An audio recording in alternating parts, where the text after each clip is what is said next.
You were raised a lot different than I was. I grew up in a much different environment, but also grew up when it cost a nickel to make any phone call you made. Like, and that was not going to happen, like, at my house. Like, in long distance was a quarter a minute. So communication was real slow. I may as well just wrote a letter to a girlfriend. So I got to have to ride my bike to find my friends to be able to play with them because I wasn't even allowed to call them to see if they were home. Like, that kind of stuff. So that's the environment that my generation grew up in and I grew up in. But you grew up in a much different environment. You grew up. Yeah, like, I was civilized. Had a home phone that I would call. Be like, hey, can so-and-so come out and play? This is true, but you also grew up. Your generation is the first generation with a smartphone. So when were you born? 2001? 2003. 2003. That's insane. First off, smartphones came out in 2007. So Biggins is 2. He's pretty good with a smartphone, honestly. If we're being all honest, I mean, at 2 years old, he's very well with it. Emery's the first generation, probably she's been good at them since she was 2 or 3 years old, so we get to see how that pans out over her lifetime. But for you could have had a smartphone or a tablet at a very early age. Social media has always existed, even though you weren't on it, and that just in and of itself changes the way we view the world completely.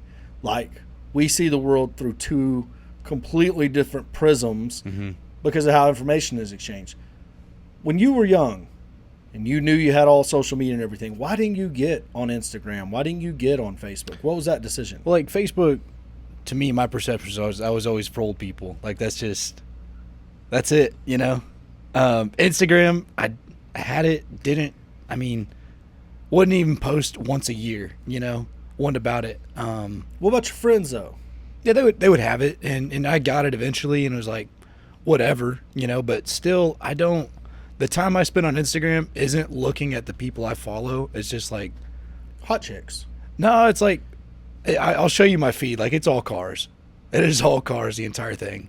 Which is interesting because as a young man, I loved cars, but the only place I could look at a car all day was in a car magazine. It's like I might be I might find a parts manual, you know what I mean, and read it and daydream like about, you know what I mean, the 4-barrel carburetor versus being able to go online. I mean, and the other thing about my generation, we didn't even have the internet.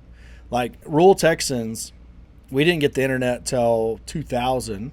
So my entire childhood, there was no internet. You could not, like when they made local calls free, I remember that.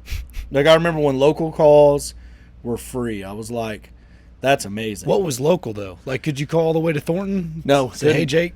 No, because I was in the Jewett zip code, so I had a Jewett area code, and Thornton was long distance. So calling Jacob still cost a quarter a minute. And then they went to 10 cents a minute when it was a deal. Like, I remember those things. I remember our $1,200 phone bill my sister ran up, and I remember the ass whooping she got for it. You know what I mean? Like, that's my childhood memories. But with you had the internet the whole time. You probably could, like, if I want to go play video games with my friends, I had to ride a bike to their house. When you want to play video games with your friends, what'd you do? Call them, be like, hey, get on this Xbox party. Or they're already on. Just get in a party with them, you're talking to them. What the fuck's an Xbox party? It's like you're just talking to each other. Basically like a call on Xbox, if that makes sense. Like a phone call? Yeah. Like, so they're in your headset the whole time. You can get on whatever game you want. So you're playing different games but still talking? Yeah. And what are you talking about? Whatever. Typically just about the game. Like, it was strictly business. So y'all on different games. Like, he's playing Madden, and you're playing Call of Duty, and you're just like, I'm whooping this guy's ass in Madden. And he's like, I'm killing hoes in Call of Duty. Most of the time we're on the same game. But, yeah, I mean, we would do that. It's just, you're there, you're talking about the game, end up convincing one of the people to get on the same game, then you're in there together. It's like problem solved. And clicking up on people. But you could still hear the rest of the game. Yes. I don't even know if my mind can function that. Well, you got an Xbox at our apartment. You should plug me into a party. Start yelling at people? Can you get banned on Xbox? Like, can you go to Xbox jail? Yes. How? It's called a Games have it and Xbox has it. It's called a com ban. So you drop some inappropriate, what's whatever. inappropriate? Slurs, racial slurs, pretty much the only one that can get you banned.